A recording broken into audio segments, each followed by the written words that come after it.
You're here with your host, the gentleman. And it's Papa Smoke back again. I just want to say that one's for you listeners. Just getting a little smoky session going. on a Tuesday now, isn't it? How many days has it been now since we've been in the house? Oh mate, too many. It's starting to kind of drive us a bit insane, to be honest. It is in small doses, but in other ways... It's been nice and productive. I feel like I've got a lot of stuff done though that I need to get done. Yeah, I mean, that's all you've got to do, and you've got to be very productive with your time. Well, that's it. It flies more. And this, to be honest, is one of the sole reasons why we're this is keeping us massively sane. Yeah, absolutely. Well, we've had quite a big day because we've watched not one film, but 2 films. Yes, we watched. That was a lot of film. Well, it got proposed that we'll watch Bladerunner, the original, because it's in, obviously, we're film guide. But then we thought, if we're going to watch one, we may as well watch both of them in the same day and get like a scope of a difference between the two. Yeah. Now, although it was very taxing on the eyes, I felt that we probably got the long best watch, viewing. very long watch. Yeah, I think we got the best viewing of the second film because we could very much see all the Easter eggs. Yeah. Because the film was so fresh in our mind. So if anyone listening is like a huge Blade Runner fan, or even just a fan of the newest one but haven't seen the recent one, I would definitely recommend, rather than watching the Lord of the Rings trilogy again in a row, you should just watch these 2 Blade Runner films. The double barrel. Yeah, film. Exactly, 100%. But yeah, so we've both seen both those films before, haven't we? Yes, we had. Yeah. Well, obviously, more recently, the new one I'd seen before, the first original, but I'd seen it before. Yeah, absolutely. Yeah, and I mean, Ridley Scott. Scott, homeboy, one of the lads. He is actually from where we're from, South Shields. South Shields born, and he moved around quite a lot when he was in his younger days. But of course, he got quite a name doing advertisements, and then he landed Alien. Alien was his first, yes. Yeah. Then Blade Runner shortly after, I think, maybe just a short. There's something short, like a short film in between. Definitely, yeah. I think the 2 of those together are what catapulted him. Yeah, that's a very good pair of films to catapult your directing career, I think. Yeah. Into... So if anyone's not aware of who Ridley Scott is, though, I'd be quite surprised. He's the person that started the Alien series. Of course, he has went back and did Prometheus and Covenant, which, could probably spend a full time talking about that in a different manner. But obviously one of my all-time favourite films, Gladiator. That's your favourite film, isn't it? It's very up there. The Lord of the Rings trilogy, then Gladiator is a very second close. Yeah, so you're the kind of guy that does love big cinema. I do, I love big cinema. I watch... Like big cinema, like big in scale, big drama, big stakes. Love it. Gladiator, man, what a film. Yeah. Russell Crowe's best ever performance, I do say so myself. I believe it is. I mean, again, as our listeners have probably already realised, I'm the worst film student in the world, so I have seen Gladiator. Yeah. But it was such a long time ago now, I couldn't really tell you. That could be a little tempting. Yeah, I don't know. Future podcast. Yeah, I've never been a huge fan about it, though. Nah, you don't? Nah, but I think it's more to do with the era. I've never been big on it. I haven't watched Troy, all those kind of films. I've never been really big into them, but it's fair. I like it's a big film for a reason, It's very good. Obviously, Joaquin Phoenix in a younger role. Yes, that was one of his first big roles that he had. So yeah, I mean, what can I say about... Obviously, even really some of these later stuff, Martian got quite a... Well, that's it, isn't it? Got quite a good... I'm not going to lie, I didn't enjoy not the remakes of Alien, but it's like the new generation Alien films. I didn't enjoy them. So I was kind of losing hope, but then he brought out The Martian, and he knocked it out the park with The Martian. That felt very much like a Ridley Scott I'm not very sci-fi. much a Matt Damon fan, but I did enjoy him in that role. Do you feel that that the Team America movie has watered down your opinion of Matt Damon? I know it has in a very, very small way, yes, because every time I hear his name, all I hear is Matt Damon. Yeah, exactly. So Matt Damon. So we've established that your favourite film of all Ridley Scott's films it's got to be Gladiator. And I'm a fan of the original Aliens. Well, I haven't seen them. Oh. So... yeah, I mean, I know that's on this 100 list as well. I've got to say, of all his films, my favourite probably is Blade Runner, the original Blade Runner, and that was an opinion I had before watching it today. Blade Runner I've always held in quite high regard. I mean, you were saying before about how influential the film was. It was quite big. Well, I was saying, I read an article actually, and it was saying the Blade Runner films were responsible for spawn of like the cyberpunk kind of genre of films. Mm-hmm. You know, this whole dystopian future, but still quite punk 80s vibe, if you get what I mean. It's such a weird, interesting it is like mix of styles, isn't it? It's like a noir kind of... Well, that neo-noir is what came to my mind when watching it. You know, the way certain things are shot with such harsh lighting, like through a window. Well, it was apparently the film that spawned out every, like, dystopian future of America. It's like a grey buildings, the denseness, the heavy rainfall constantly. Yeah, because I think before then, the general opinion of what the future might look like were like, you know, really strange alien-like towers and flying cars and all that kind of stuff, and it's... Well, obviously it has that, but it's like shows a very populated, dense America that we also thought, because we're watching it back, it's either the film's set in like Chinatown or it's like a... Well, I think, so that part was really interesting to me. I didn't pick up on that the first time I watched it, but watching it now, you kind of get the sense, because it's set in LA, but there's a very heavy Eastern influence around. And I think it is, that there has been other films that have dealt with something very similar. So one of my favourite films, the film Her by Spike Jonze, which is to do with a not so distant future.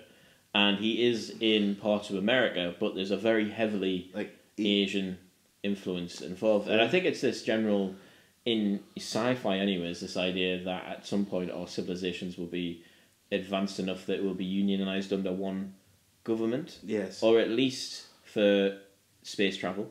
But also Japan are, you know, amazing within the technology sector, so there's this general idea that Japan... That they might just rule them out on the technology, Japan will take over the world, maybe? I don't know. I mean, that was the vibe I was getting. It was a strange one. I mean, most people have watched Blade Runner. I do think... I've got to say the original holds up incredibly well, though. Fact, yeah, it does, doesn't it? It does. I mean, some of the scenes in the way they make that... Yeah. We were discussing, apparently Ridley Scott was quite a nightmare on this film because he had such an idea of how he wanted it to look. Absolutely. And I feel like if it hadn't been as justifiably how good it does actually look, obviously that could have been a bit more of a problem than it was. Read many reports. On one of his very first directing roles as well. Yeah, 100%. I mean, it definitely deserves to be the film that catapulted him into the mainstream.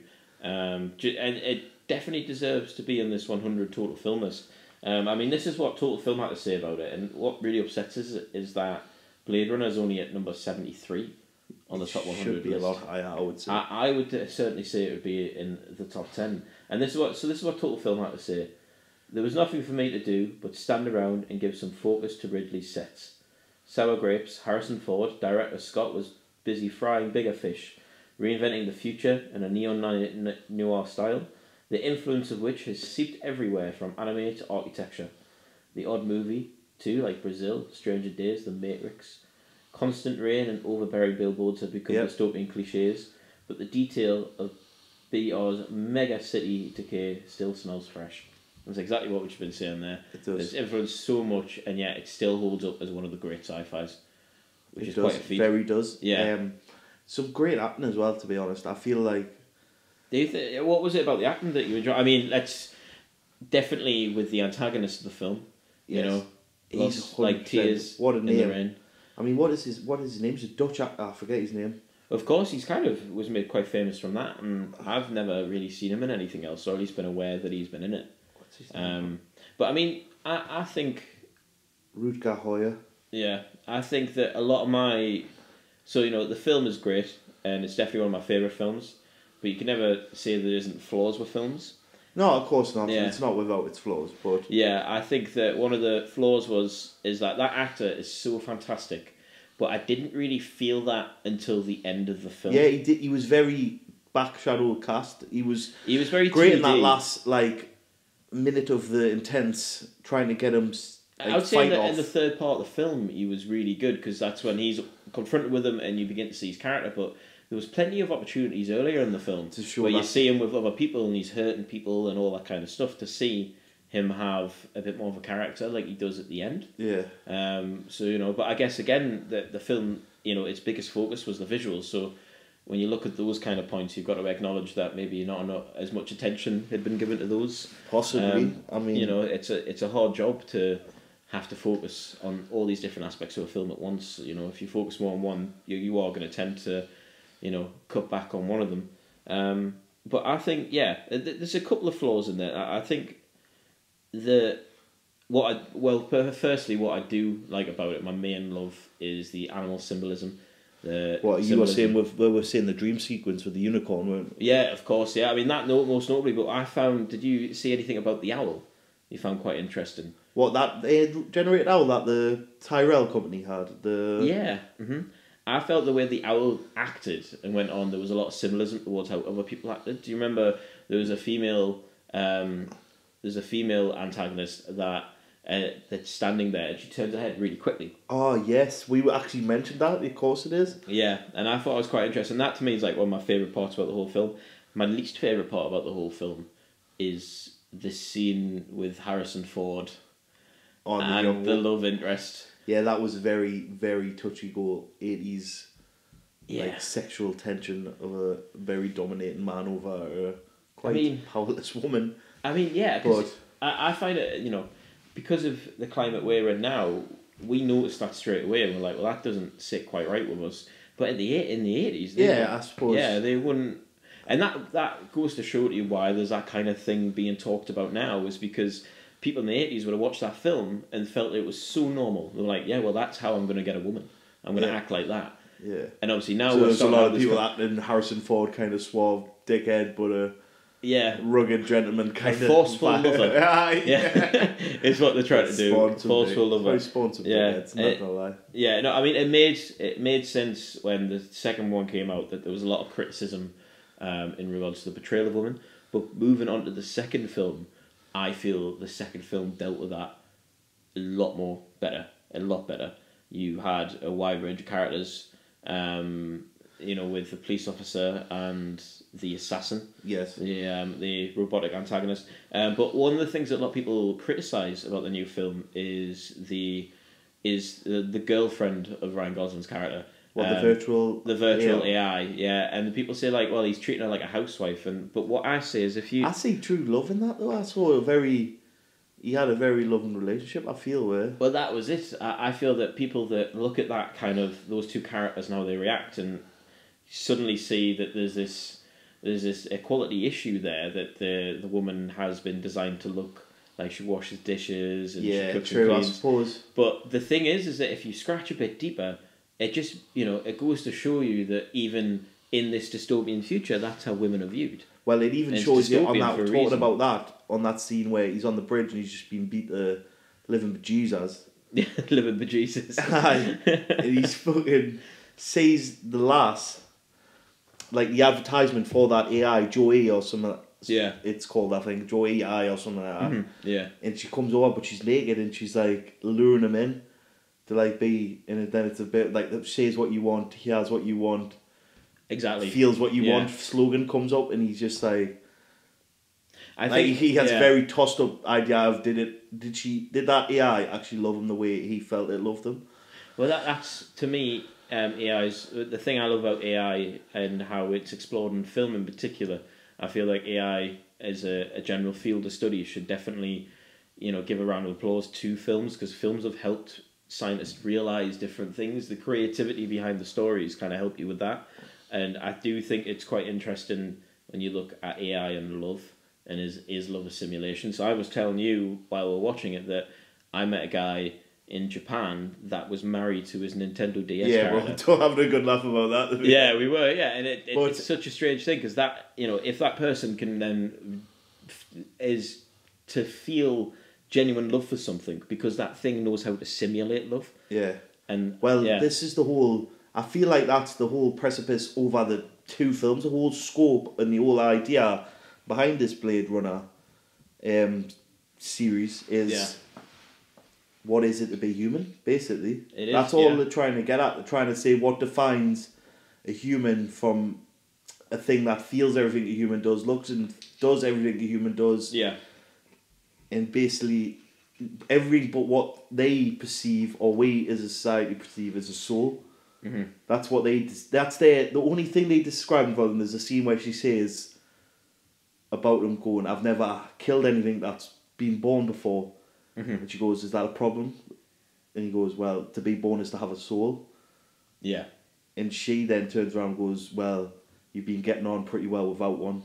And that's a horrible thing to say. Horrible, yeah, it is. Yeah. But it's to say, like, what is to say that he didn't have a soul? That's the whole precipice of, like, the whole thing is what is the...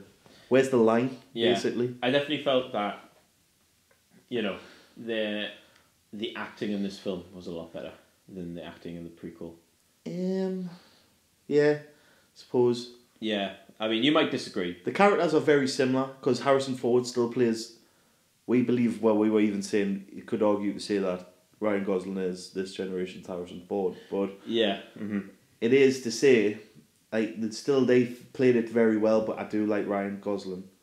Yeah. His character a bit more. I feel like he had a lot more story. There was a lot more emotional range to him there was. Although, but Harrison Ford was good at doing what he did. I can't say he didn't put a good performance in the original, but the character as well. I felt that it was a bit two-dimensional, the first one, his performance. It was good, but it served the story. But I think he redeemed himself a lot in this one as well. So the scene in which he's talking to Jared Leto, who, by the way, I was trying to work out the entire film if Jared Leto's acting was good in the film, and then I realised he was just being himself. Yeah, he's got that kind of god complex anyways, that he's very... That's probably how he talks in his bedroom. All-knowing, just walking around in a kimono kind of thing, just... Do you think the wizard of the world? Do you think the band, for the rest of the band at 30 Seconds to Mars, have to, like, book in an appointment with him, and they just find him in a dark room surrounded in instruments? Got them things floating around him. Oh, wow. Yeah, I mean, he was fantastic, but that whole scene in which, you know, he shows Rachel to Harrison Ford, and, you know, it upsets him. It does upset him. It does. It's a really sad thing. And I just think musically the second was better. The music was so much more... Very intense music, I've got to say. Oh, you could not... Who even did the music? I'm getting a feeling it might have been Hans Zimmer. Absolutely Hans Zimmer. It is Hans Zimmer. Yeah, of course I felt it. I didn't know. That's a film that has Hans Zimmer written on it. Like, even before he got employed, I bet when they were writing the script, they're like, boy, that Hans Zimmer would make a good... The must have intensity, though, isn't he? Like, he is. Building Fantastic. intensity. And we were also saying, while I was still talking about a lot of the good aspects of the film, we were talking about Dave Bautista and the controversial opinion that he is the best wrestler gone actor. Yeah, we were saying obviously not the most successful, because we've got to say The Rock is under making money, but he's such a cash cow, man. I feel Dave Bautista has been good transition because he's picked these films, and he's picked them well, and he's done a decent role in each one. Whereas The Rock's done 500 films, and probably most of them not good roles, but he's done a few alright ones. Yeah, they get overshadowed by the fact that he just does a million I'll punch everything to pieces kind of roles. I'll punch everything to pieces. Like, his problem that every thing in life is I'll just punch it to pieces. Yeah, I totally get you. I mean, I personally feel, you know, that the sequel is better in many different ways to the first one. The first one definitely deserves its dues for being the most, you know, one of the most influential films going. But as a whole film and as a concept, I feel that the second one not only did a good job on its own, but it helped make the first one better. And that's a feat that a lot of sequels don't ever live up to.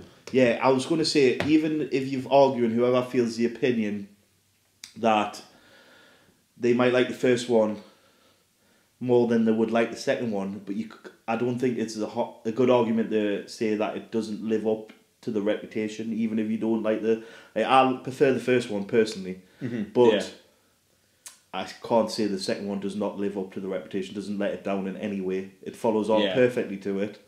It's bigger in scale as well. I find that, you know, the first one's very much just set in LA, but the second one takes you to all these different worlds, and it kind of shows you a part which is all just desert that would have once been a city before the that is quite a cool place. You do get a wider scope of like the production design is just amazing in both films. And the director for the second one, if anyone doesn't know, is actually...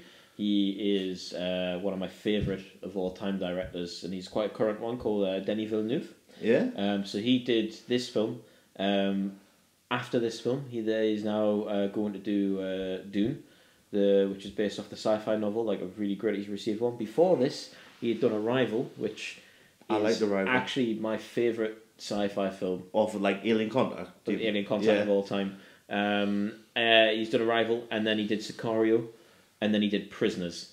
That was his first breakthrough. Prisoners is a fantastic film. What a film. Hugh Jackman, best role of his life. Ideal. It was. It really was, wasn't it? It stopped him.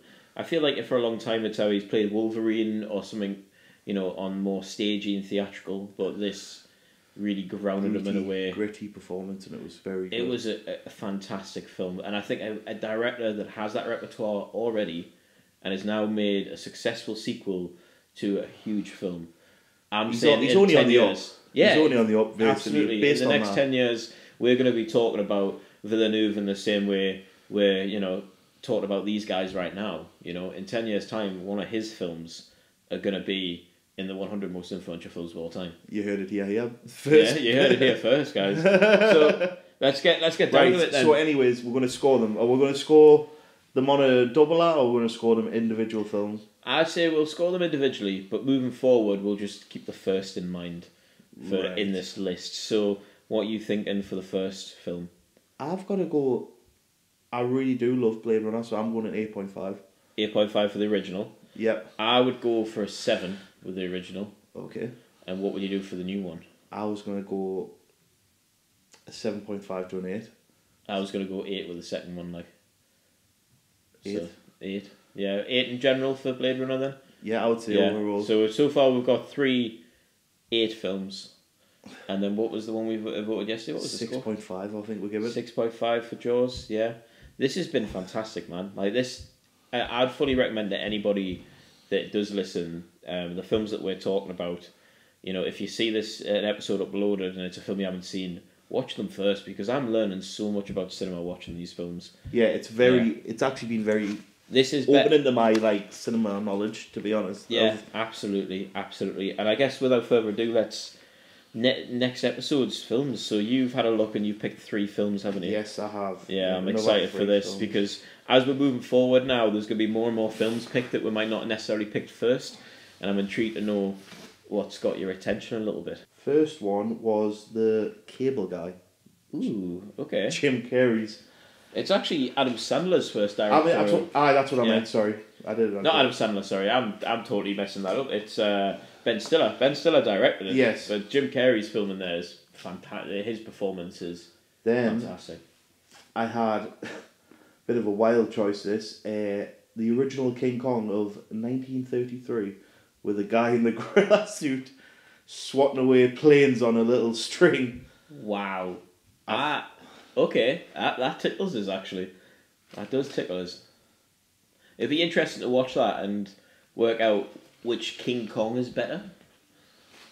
What, out of the more recent ones that have come out? So because of course you've got Peter Jackson's King Kong, and then you've got... I mean, I don't think it's that great of a film, to be honest. I mean, yeah. It's to see the inspiration of what it spawned, you know what I mean? Yeah, of course. That's what I'm thinking. Absolutely. So what's the third choice then?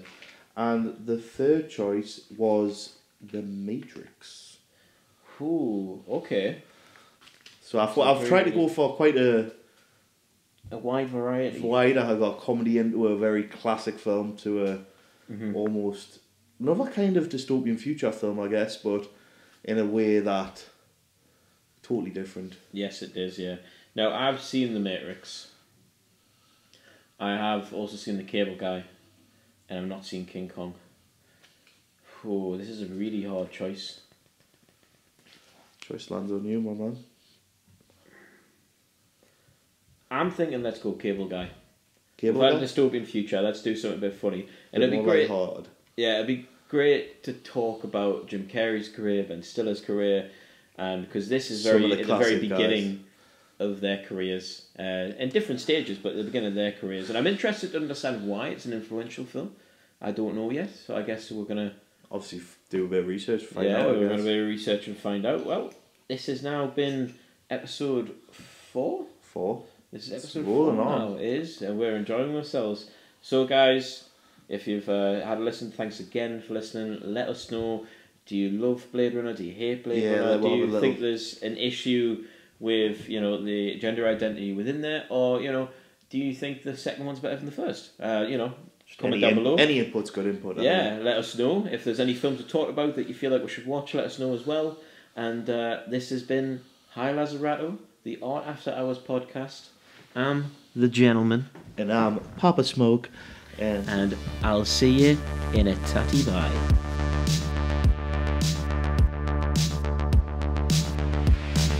I drink your milkshake. The snozberries taste like snozberries. How do you like them apples?